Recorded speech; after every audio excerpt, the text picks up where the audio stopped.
Call the city council meeting to order at 5:30.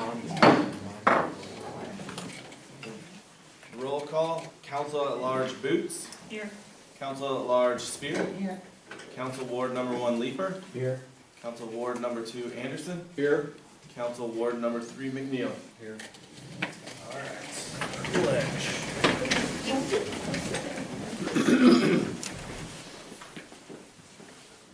I pledge allegiance to the flag of the United States of America and to the republic for which it stands, one nation, under God, indivisible, with liberty and justice for all. Lock the table again. They're trying to take it out. Yep.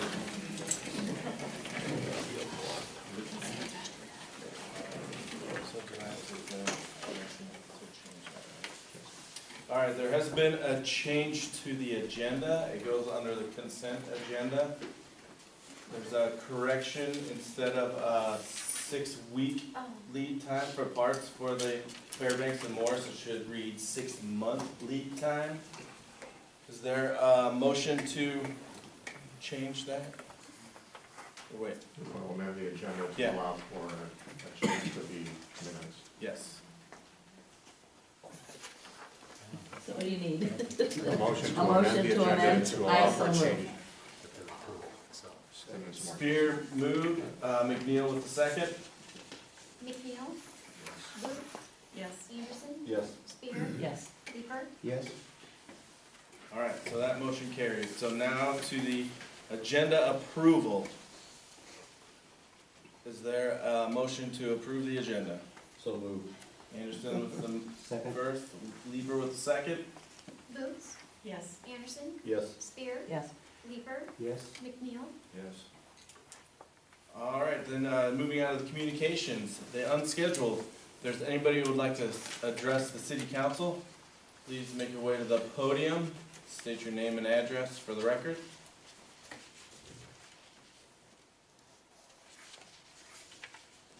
All right then, we'll move on to the consent agenda. And these consist of the library minutes from February 17th and then approving those city council minutes from our last meeting on March 14th. Is there a motion to approve that? So moved. Boots with the first, A second. Spear with the second. Anderson? Yes. Spear? Yes. Leeper? Yes. McNeil? Booth? Yes.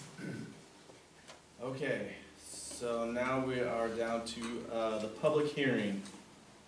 And this is a hearing for the request for an amendment of zoning at 401 West 10th Street. I do need a motion to open the public hearing. So moved. Anderson with the first, I'll second. Boots with the second. Spear? Yes. Leeper? Yes. McNeil? Yes. Booth? Yes. Anderson? Yes. Okay, so now we are to the, The actual item on the agenda is, there was a petition to amend the zoning district for the address known as 401 West 10th Street, which is also described legally in your packet. And this would change the request by Mr. Dan Kessler, owner, would change the zoning of that property from R1 residential to M1 light industrial. The Planning and Zoning Commission did meet last week and took no exception to the request. They note that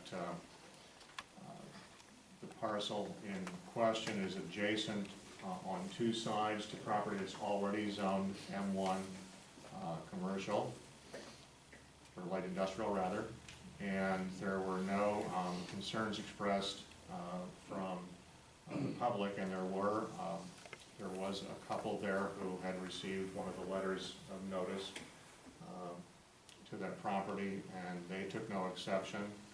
There was some discussion about setbacks, so that was made clear for Mr. Kessler, and he also advised he's proposing construction of a 55 by 80 foot commercial building on the property within the setback areas on that parcel. And Mr. Kessler is present and would, and Dan, if you would make yourself available to stand in case there are questions from the council or public, I can.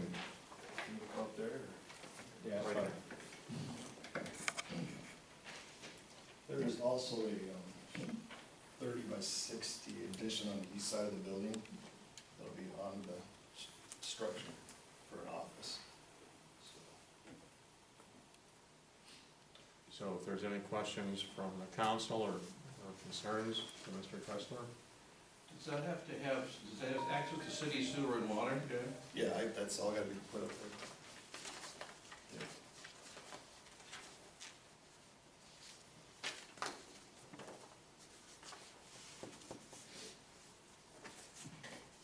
Anyone else with any questions? All right, thanks for I got a coming. question. Oh, yeah. Per my conversations with Tim, I want to make, there's another, I gotta wait one more week. There are 2 more readings of this ordinance Okay. before it can be approved. Is there any way to get through them? The Just the council- simple fact is I got a call, if I sign paperwork by April 1st, I can save 2%, which is about $2,300. By April 1st, Yeah, that, okay. there's no way to beat that. Okay. I was going to say that the council may, at its discretion, choose to waive the 3rd reading, but that would only get this accomplished shortly after April 4th. Okay. You might try a contingent. No, that's fine, I mean, it's just, okay, yeah, that's fine. So, thanks. Yes. Thank you. Thank you. Thank you. All right, so that should close the public hearing. Is there a motion to close it? McNeil with the first, I'll second. Spear with the second. Leeper, Yes. McNeil, Yes. Boots, Yes. Anderson, Yes. Spear, Yes. All right, then, on H, this is the ordinance that we just discussed, and I need a motion to approve the first reading of it. I'll make those. Lieber, is there a second? I'll second. McNeil, Yes. Boots, Yes. Anderson, Yes. Spear, Yes. Leeper, Yes. All right, then we move down to the mayoral proclamation, which we have a guest tonight. His name is Caden Rezak. He's a 7th grader at the Tipton Middle School, and he actually won the state If I Were a Mayor essay contest, which we had a regional winner, or a town winner as well, but Caden actually won the state If I Were a Mayor contest, and then he got invited to the state capitol and has a picture taken with Governor Branstad. So since he's here, Caden, if you wouldn't mind stepping to the podium and reading it.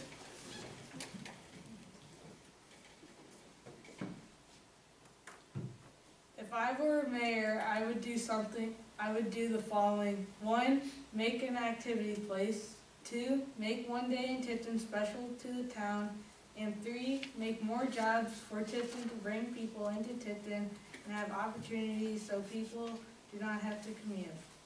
In the activity center, I would have games and fun activities so we do not have to leave town to do something fun. I would have something for all ages. The activity center would have an arcade games and a playground for younger kids. For older kids and adults, it would have a pool set, bocce balls, and board games. The center would be a fun place. I would make a day just for Tipton that no other town has.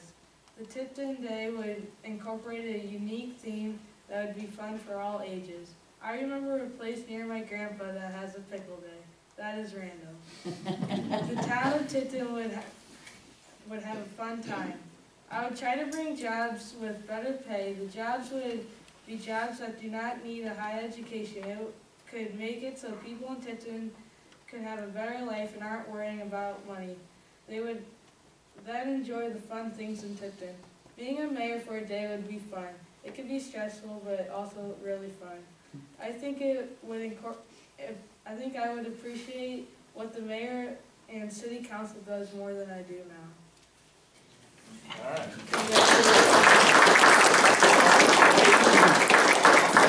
The Chambers chipped in for $50 worth of chamber bucks. So you actually get this gift certificate. Need to take a photo. Yeah. See, take a photo. Yeah.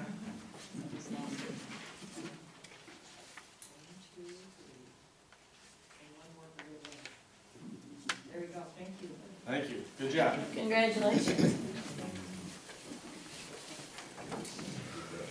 You did.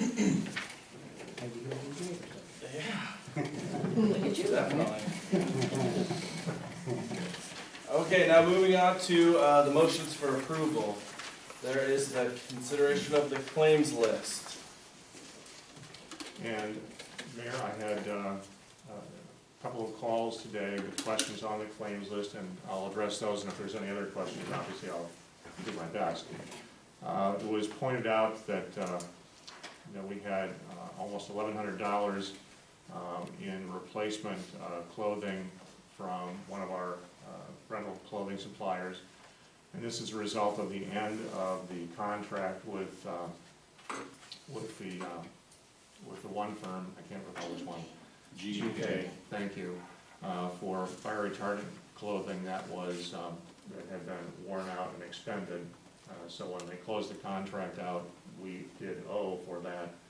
I know that Floyd Tabor did negotiate that amount down from a considerably higher amount. I also understood that in this particular contract, we did not have a clothing replacement guarantee for clothing that got damaged in the process of wearing, and I am advised that now we do for future at the nominal cost it is to replace that clothing. Floyd is here if you have any more specific questions on that. I will turn to him. Okay, hearing none. Also was brought up that we are paying a homeowners association maintenance fee on a property that I understand is near I-80. This property is in a residential subdivision that was donated to the city some time back as a contribution for goodwill. And I'm going to ask just a general consensus of the council if there's any interest in retaining that, or would you like us to proceed with setting up the process to get it marketed and sold? Is there a reason why Yeah. we're maintaining it, holding on to it? I do not know. Does anyone know the backstory on it? Like why, how it got I given? think the Whirlings donated it, if it's the one down by I-80 for the Mhm. pool. Oh, okay. So the aquatic center, Yes, would be beneficiary.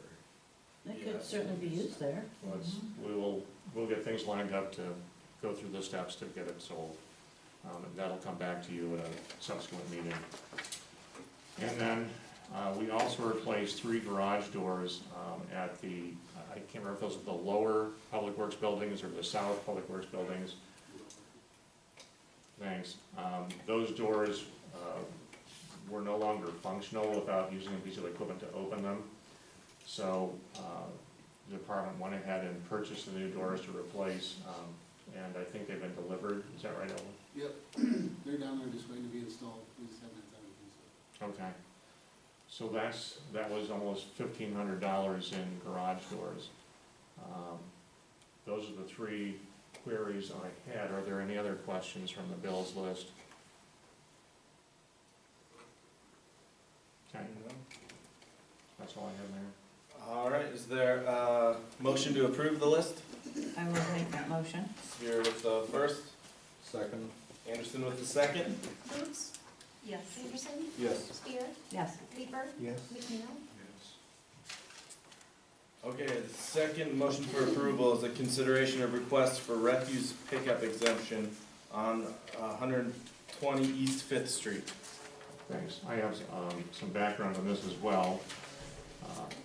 I found, actually staff found that back in 2009, the city council had amended the city code with regard to the collection of solid waste. And apparently stipulated, now the code now stipulates that if there are dual address and there is only one address generating refuse, the exception can be made except for a $5 fee that holds until there's no service provided to the property. So what used to be, as I gather, what used to be a complete removal of the charge became a removal of the refuse part, which reduced it to just a $5 fee. And that is the situation here. Now, the stumble is that while this was passed in 2009, it didn't get added to the city code due to an oversight that I don't know about, but it is, in fact, the law of the city of Tipton. But it's actually section F, can reduce the second location service charge fee to $5. So when we do an exception, it reduces that fee to $5 from anywhere from $18 to $22 for that property. So it has to stay at a minimum $5? Yes. Okay. What is that fee for?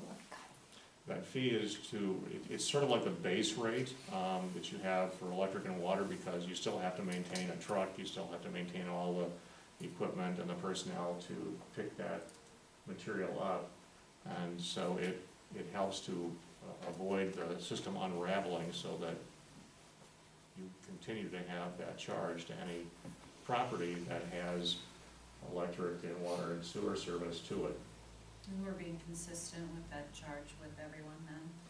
Tim, it's actually $9.13, because when that was written, the garbage rate was lower, so it's always Okay. half of whatever the minimum garbage charge is, Yeah. which is $18.25. And so that, the minimum, or the exempt or reduction cost is $9.13. Because back in 2009, the rate wasn't $18.25 for I believe it was $13.25. It sounds like we have some more review to do, but thank you, Melissa. In any event, that's the backdrop to this particular action at your consideration. Are they going to get service at their new location? Will they have our garbage pickup or not?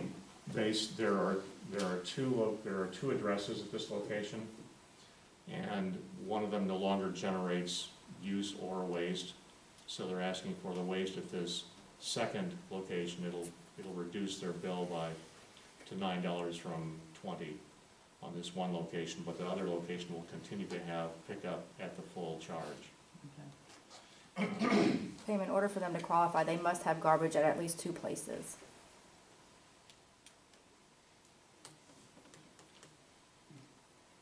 So does it get reduced to the 5 or the 9? The 9.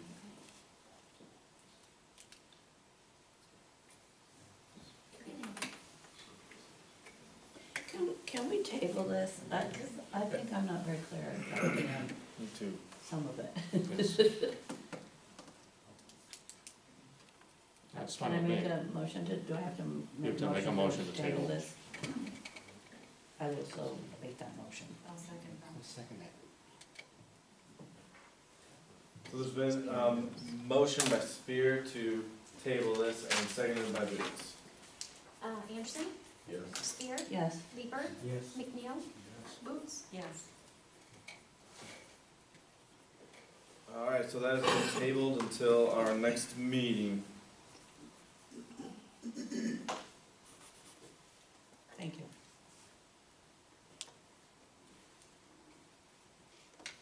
All right, so then we, the reports to be received and filed. There's a development department report.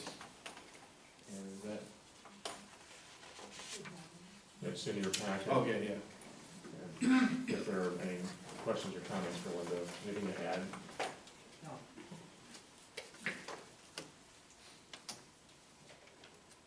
Seeing as there are no questions for Linda, is there a motion to approve this report? I'll make that motion. Boots with the first, Second? Spear with the second.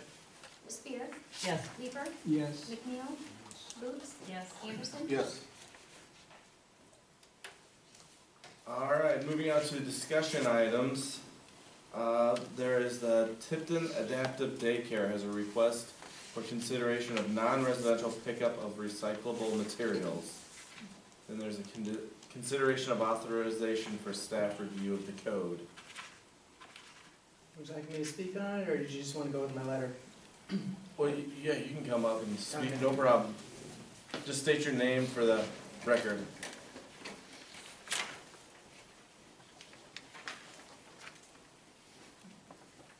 My name's Deborah Vandergast, and I'm the director of Tipton Adaptive Daycare. My center opened a year and a half ago. Prior to opening, I had requested if it would be possible for pickup at my business of recyclables, because the business previously had been in my home and we had recyclable pickup. And we'd had an ongoing educational program for the children on recycling and so forth. At that time, I was advised that they were concerned of it ballooning to the point if they allowed businesses that it would overwhelm the trucks and it'd be the cost of additional trucks and so forth, and I should just take it to the city recycling center. Since that time, I've had some time to consideration on it, how this could be made reasonable for businesses without overwhelming the city, because one thing that really came to my mind once I started using the city recycling center is I'm transporting it there and putting it into cans that go on the exact same truck. And that same truck turns around in my parking lot at the end of its route. So I'm not putting any more burden on the city by asking this. And of course, in this time, we've had our bus transportation from the school canceled, so now I'm having to transport recycling and children in the same overpacked van. So I've made a proposal here for you to consider and to review city code as to allowing small businesses to do recycling by limiting it to the residential cans that are available. I know there's two sizes on the recycling. I happen to have one, the extra large is at my home still, sitting mostly empty now, unless I take the stuff from the center to my home and put it on the same truck. So, like to consider that, like to continue to promote recycling with the children at the daycare. And I think it's also better for the city and for the environment if we do allow small businesses to do the recycling, because sometimes it is really a hardship for these small businesses to leave during the business day to take this down to the city recycling in the limited hours, whereas we could put a truck out at the curb. In the larger, if they have boxes from shipping and so forth, they would have to still take it down because it wouldn't fit in their can.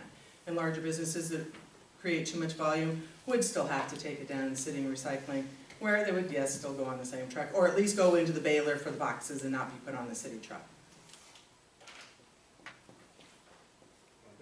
You make a very good point. Plenty of time to think about it, and plenty of times the kids going, why is the front row full of bags of recycling and boxes? Well, we gotta take it down to the center today. So, and I haven't got the luxury of doing separate trips all day long, so. And so when you talk about a fee, like what? And I said reasonable fee. You know, normally the residents are not charged for recycling because we're transferring garbage from a garbage truck now to the recycling. But, you know, if we are asking the city to go out of the way, I wouldn't think it would be unreasonable to charge what you would normally charge a resident. Because as I talked to Mr. Long, he said there's a certain percentage of the garbage fee that is basically considered covering the recycling costs. Mhm.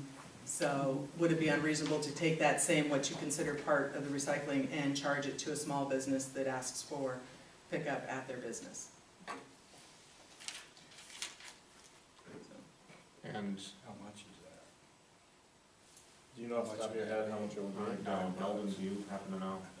I don't know for sure. But, yeah, that's something we can get though. Yeah, yes, it is. And interestingly, it's the same ordinance that was passed, the same 2009 ordinance that altered the exception fee also includes a section that says that pickup be made upon request and determined on a case-by-case basis consistent with the city's schedule. A reasonable cost based upon time and material should be assessed and billed for this service if necessary, which I would want to bring to this council anyway, as opposed to us just attempting to determine what that might be on our own. Yeah. Yeah, there would be an issue there with cardboard being mixed in with other recyclables in there. I'd like to hear from Steve or Roger on this issue. It really needs to be thought about carefully, because where recycling, as I understand, used to generate, well, I know it used to generate revenue, with energy prices so low and an abundance of paper materials already in the market, I think that it's actually costing us to dispose of recyclables now. They still get recycled, as I understand, but we have to pay to get rid of them. And it just went up, I understand. The overall collection fee goes up July 1. And I know as it sits right now, as it stands, on a heavy recycle day, that truck is maxed out at its capacity. So I know it would generate another truck to see what happens to, you know, which costs the city money as far as the truck and stuff, so. I guess I'm throwing out options here, I'm speaking out of turn, but what if we maybe took 2 days to recycle instead of 1? And still generate, you could generate more funds for more cans and help more people. But it would save trying to get 2 trips in 1 day to see what happens, which is impossible. And of course, one thing to consider, our recycling is already on that truck, because we're taking it down there either way. We're composting, we're doing everything we can to teach these kids about environmental stewardship, so it's just asking for a little help on your end. I just mean if you open it up to all small business. All small, yeah, there is that potential, and that's where a reasonable fee charged to small businesses to help offset that cost, I think, is certainly not something I'd be opposed to. Okay. Yeah. We can work on that. Definitely. Subsequent meeting. Thank you for your consideration. Thank you. No problem, Thanks, Deb. thank you. Okay, so now we'll move on to the reports section. I actually don't have anything to report this week. Council, anybody? I actually have a report on the CEDCO meeting that was on the 15th of March. I had an ISU planning session with Brian Perry for a couple of hours and came up with some SMART goals. It was a very good session, well attended. They are also working on a solar ferryman with the director of Limestone Bluffs, and Linda is helping with that. And the only other thing, there's no April meeting, they won't meet until May. Okay. Thank you. Any committee reports? City manager report? I do, man. All right. In part, I'm first speaking just to advise you on the progress with the fence that you've approved at the last meeting for the ball fields. And I understand DNF Fence will begin installation of the new fence the week of April 4 or 11. So that will be underway. And it's, of course, just at the last minute so they can get it out of the way for sports activities. Different subject, we are assessing the qualifications of 3 bidders for the cemetery contract so that we can turn that over to the cemetery committee. And the plan is to have that report back to this city council at your meeting next week, April 4. They were competitive bids, and like I said, we're just doing some background work so we can get to the committee and bring it back to you. You have handed out this evening a proposal from Callahan Municipal Consultants to provide coverage while I'm on vacation here in just over a week. And his proposal is essentially charging the same cost as I, plus, but he has limited hours available, and those are spelled out in front of you. We'll bring that back to you for the April 4 meeting for consideration. I think that it's a good and prudent plan, and Pat will bring a point of view of a lot of experience that I think will be beneficial to everyone. So that'll be back to you. Chief Donahoe has some information on NIMS training, incident management control, and turn over to Chief Donahoe. Okay, Scott Donahue, Tipton Fire Chief. Interim City Manager Long and I have been working, or kind of had a discussion about NIMS training. NIMS is the incident management system set up by FEMA in the event of a catastrophic emergency. how the system would run, how things are handled, controlled. So that is the correspondence that I had with somebody from NIMS, Julie Scott, I believe is her name. That's the correspondence I had with her. You can see on there that there is a link to a website for a self-study course. What I've been told is that they recommend city managers, mayors, city council members, anybody that could be involved with city decision-making in the event of a catastrophic, a flood, tornado, large explosion, downtown fire, something like that. The minimum that they should have would be a 100 and a NIMS 100 and 700. And those are 2 courses in there. I'm told those should take at the maximum 2 hours for both of them. There is also a 300 and a 400 course that is recommended or suggested, but that is like an all-day long course. The only third one that they said what you're striving for is a 402 certification, and it's just a class as well, but that's also a day-long class. But the 100 or the 700, like I said, are a 2-hour self-study. It's basically a PowerPoint presentation that you click through on the computer. You take a test afterwards, boom, it's done. I was given the example of the city council in Parkersburg when the tornado went through. All of them did not have it. FEMA came in, said, where's your certifications? They said, we don't have it. They said, we'll be back, and left. The next evening, or that evening, city council sat down and went through a 2-hour course instead of picking up their stuff from the yard or whatever they were doing, helping, making decisions, whatever they had to do. Sit down, took the course. Next day, FEMA came back and said, great, what help do you need? So I'm just giving that example. I wasn't there, I don't know anything about it. I was told that example. So yeah, if we have the 100 and 700, I believe that is sufficient for now. No one locally does those trainings anymore. It's just online. Okay. I know Pam and I went to West Branch. And Okay. And if you already have it, it's like a lifetime, there's no refresher for it. So I'm sure some of you already have it. If you don't have it, it's recommended, so. Okay? Is it my understanding that, I don't know if it's the 100 or the 7, that is community specific, right? And so is the 402. Oh, okay, okay. It's actually, yeah, basically your role is involved in the 402. I don't have the 402. I have the 100, 700, 300, 400. I think I have an 1100 and a 1200 too, but that's all. And that's just what they call them. They don't get worse as they progress in number. It's just what they cover, the topics that they cover, so.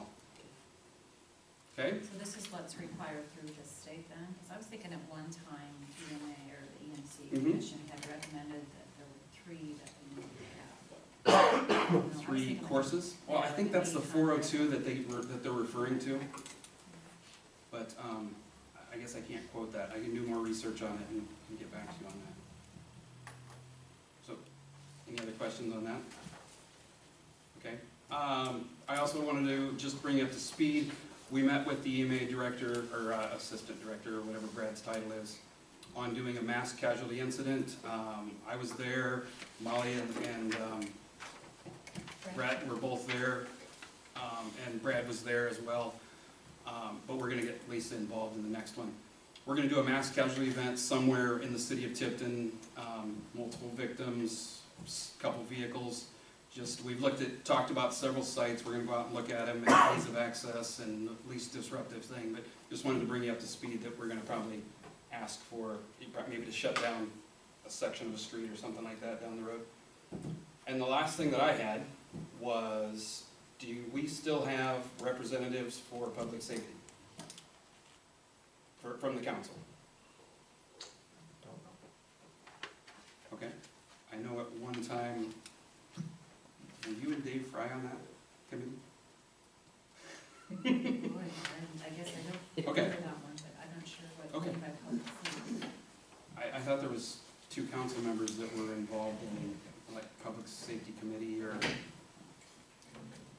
okay? We'll look and see who was last appointed and what their terms were, and Okay. if there's any vacancies, we'll bring them back to the council. Okay, thank you. Thanks, Scott. Thank you. Thank you.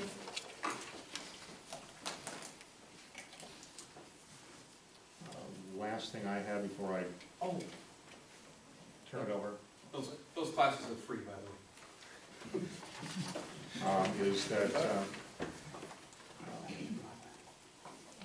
Steve Nash and Brian and I are going to be doing a report on the comparison between bringing in-house the water and sewer services that Alliance is now providing to the city.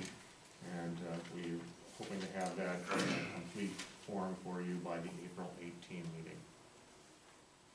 And that's all I have there. Okay. Thank you. I did forget that I actually did have something to report and say, and I'll probably say it at the next meeting as well. We got confirmation that on Saturday, April 23rd at 10:30 a.m., Governor Branstad will be in town to present the state historical preservation placement, on the National Register of Historic Places, and it'll be out front of the Hardacre Theater. So there you go. All right, so that brings us, I believe, to... Mayor, I have a quick report. Oh. Steve Nash is out of town tonight, so he asked me to bring you up to speed on a couple things. Okay. What time is that? 10:30 a.m. The Brian Brennan Public Works Department, the stormwater survey, McClure Engineering's got it underway already. I think you guys approved it on the night of the 14th. They already had the meters set, I think Thursday the 18th and on Friday. The meters, I mean the flow monitor meters, they set them in about 9 primary manholes around town. Those start collecting data right away. Those guys only come out once a week, typically on Thursdays. I seen them out last week, and what they do is they go from manhole to manhole, and they actually hook that thing up to their laptop. They collect the data, they do a maintenance check on it, and then they move on. So that's only been underway for about 10 days, and they've only had one check so far. They do have 2 digital rain gauges in town. I think one might be on this building, and the other one I think is up on the aquatic center. And so we don't have any data yet, but we're getting it. They're collecting it, and we don't have any results to report yet. And the other thing is we don't really have any significant rainfall events yet since we've installed them. So hopefully this won't be one of them dry springs. Right. We actually need some rain to see. So that's that, and then they're gonna move on to some other manhole inspections in the coming months. They'll do some smoke testing in June and July. And the only other thing I want to report is Eldon and Tucker and I went to the park today, and we got the water on at the home side bathrooms. I understand there's a track meet tomorrow night, so water's on at those bathrooms only. We'll wait a couple more weeks to get the visitor site, so the folks will have to walk over to use the other ones for now. So, and the concession stand water is on too, so school's getting ready. That's all. Great. Thanks. Thank you. Brian. All right, do I have a motion to adjourn? Wait, One more. one more? Electric utility superintendent. Oh, I'm sorry. Sorry, Floyd. He was gonna let you adjourn. Yeah. Last couple of weeks been pretty busy at the power plant. We pretty much got the OP taken apart. Next thing we're working on right now is we're getting ready to pull the liners out of it right now. I did get some numbers back from Interstate Diesel to install a MTU engine, and we do have some numbers back that we'll be reviewing tomorrow with the engineer and Tim, Dean, Ross, and the engineer and myself. I think Tanya's gonna come over too, tomorrow at 10 o'clock. The engine, like I say, it's really hard to make any decisions at the moment until we get all the liners pulled out of it, and then we get to look at them, and then that. Cost service study was finished. I don't know if Tim has told you about all that yet or not, but we're gonna save that for another day. But other than that, and then the parts availability with Fairbanks Morse is anywhere from 6 weeks to 6 months. So that could be something we're gonna look at too here later on when we go to talk about this engine, if we're gonna fix this one or maybe do something different, so. Any questions?